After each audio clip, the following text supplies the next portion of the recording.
Hello everyone, అందరు ఎలా ఉన్నారు? నేనైతే చాలా బాగున్నాను. ఇన్స్టాంట్గా ఇడ్లీలు ఎలా చేసుకోవాలో మీకు చాలా ఈజీ ప్రాసెస్లో చూపిస్తున్నాను. బ్యాచిలర్స్ అలాంటి వాళ్ళు ఈజీగా చేసుకోవచ్చు.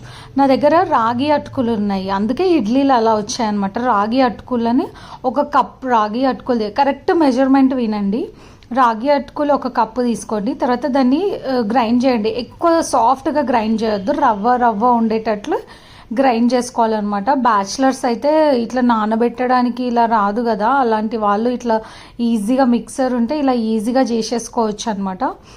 టేస్ట్ అయితే చాలా బాగుంటుంది. అంటే ఇది కొంచెము స్వీట్గా ఉంటుంది అనమాట. మనము స్పైసీగా చేసుకుంటే చట్నీ చాలా టేస్ట్ ఉంటుంది దీనికి. అట్లాగే మళ్ళీ అదే దాంతో మనం ఎంత అటుకులు తీసుకున్నామో అంతే రవ్వ తీసుకోవాలన్నమాట. ఉప్మా రవ్వ ఉంటుంది కదా, సేమ్ అదే మెజర్మెంట్ తోటి రవ్వ తీసుకొని మళ్ళీ ఒకసారి జస్ట్ మరీ సాఫ్ట్ కాకుండా జస్ట్ ఇలా ఒకసారి ఇలా దిప్పేసేస్తే అయిపోతుంది అనమాట. ఇంకా అంతే అనమాట. ఈ ఇడ్లీ కోసం మనకు కావాల్సిన పౌడర్ దీన్ని తీసుకొని మనం చూడండి, నేను ఇక్కడ మీకు వీడియోలో చూపిస్తున్నాను అనమాట. రవ్వ అంటే ఎలా ఉండాలి, సాఫ్ట్ ఉండాలా, ఎలా ఉండాలి అని చెప్పేసి ఒక గిన్నె తీసుకొని ఆ గిన్నెలోకి ఇదంతా వేసేసుకోవాలన్నమాట, మొత్తము పౌడర్. నెక్స్ట్ ఇందులోకి మనము సాల్ట్ కూడా వేసుకోవాలి. ఇందులోకి మనము కొంచెము పుల్ల పెరుగు వేసుకున్నాం అనుకోండి. పుల్ల పెరుగు వేసుకుంటే ఏంటంటే అది కొంచెం ఇడ్లీ పులిసినట్టు ఉంటుంది కాబట్టి టేస్ట్ బాగుంటుంది. ఒకవేళ పుల్లగా ఇడ్లీలు వద్దు అలా అనుకుంటే నార్మల్ పెరుగు వేసేసుకోండి. ఒకవేళ మీ దగ్గర నార్మల్ పెరుగే ఉంది, మాకు పుల్లగానే ఇడ్లీలు కావాలి అనుకుంటే కొంచెం నిమ్మకాయ కూడా పిండుకోవచ్చు. పెరుగు ఇట్లా క్వాంటిటీ అట్లా ఏం లేదు, మీ దగ్గర ఎంత ఉంటే అంత ఒక హాఫ్ కప్ అలా వేసుకొని మంచిగా స్పూన్ తోటి మంచిగా మిక్స్ చేసేసుకోండి. స్పూన్ లేకపోతే హ్యాండ్తో మిక్స్ చేసుకోండి, లేదంటే మిక్సర్ ఉంటుంది కదా దాంతో అయినా మిక్స్ చేసుకోండి. తర్వాత కొన్ని వాటర్ పోసుకుంటూ ఇడ్లీ బ్యాటర్ లాగానే మొత్తం మిక్స్ చేసేసుకోవాలన్నమాట. కొంచెం ఈ మిక్సింగ్కి కొంచెం టైం పడుతుంది అనమాట. ఉండలు తొందరగా గట్టిగా అయిపోతుంది అనమాట ఈ పిండి. మనం ఉండలు లేకుండా మంచిగా వాటర్ పోసుకుంటూ ఇడ్లీ బ్యాటర్ వచ్చేంత వరకు మనము మిక్స్ చేయాలన్నమాట.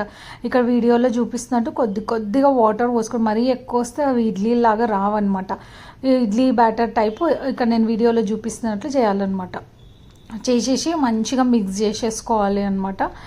నెక్స్ట్ మూత పెట్టేసి ఒక 15 minutes పక్కకు పెట్టేసేయాలన్నమాట. అప్పుడు మంచి నానుతుంది. నెక్స్ట్ ఇడ్లీ ప్యాన్కి నేను ఇక్కడ నెయ్యి రాస్తున్నాను అనమాట. ఆ 15 minutes నానే లోపల మనం ఇట్లా నెయ్యి రాసేసుకోవాలి. నెయ్యి రాస్తే కొంచెం టేస్ట్ బాగుంటుంది. మీకు ఇష్టం ఉంటే ఆయిల్ కూడా రాసుకోవచ్చు, అంతే. ఇలా చేసుకొని ఒకసారి ట్రై చేయండి. చట్నీ మాత్రం స్పైసీగా చేసుకొని తినండి, ఇడ్లీకి చాలా టేస్టీగా ఉంటుంది. నెక్స్ట్ ఇక్కడ కొంచెం గట్టిగా అయినట్టుంది కదా, కొంచెం వాటర్ యాడ్ చేసేస్తే మొత్తం అది మనకు రెడీ అయిపోతుంది అనమాట పిండి. నెక్స్ట్ ఇందులోకి మనం ఇది యాక్చువల్గా ఇన్స్టాంట్ ఇడ్లీ కాబట్టి మనం ఇందులోకి సోడా వేయాలన్నమాట. బేకింగ్ సోడా వేయడం వల్ల మంచిగా వస్తాయి ఇడ్లీలు, సాఫ్ట్గా చాలా మెత్తగా మంచిగా వస్తాయి అన్నమాట. ఒకసారి ట్రై చేసి చూడండి మీరు కూడా.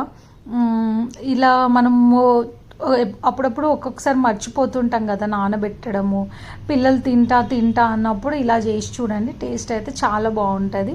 కొంచెం స్వీట్గా ఉంటుంది అంటే అటుకులు వేయడం వల్ల, అందుకే మీరు చట్నీ స్పైసీగా చేసుకుంటే సరిపోతుంది. నేను ఇక్కడ ఇడ్లీ వేసేసి అదే దాంట్లో పెడుతున్నాను, ఇడ్లీ ట్రేలో పెడుతున్నాను, అదే మీకు చూపిస్తున్నాను. మేము మా ఇంట్లోకి కరెక్ట్ సరిపడా చేసుకున్నాము, అంతే.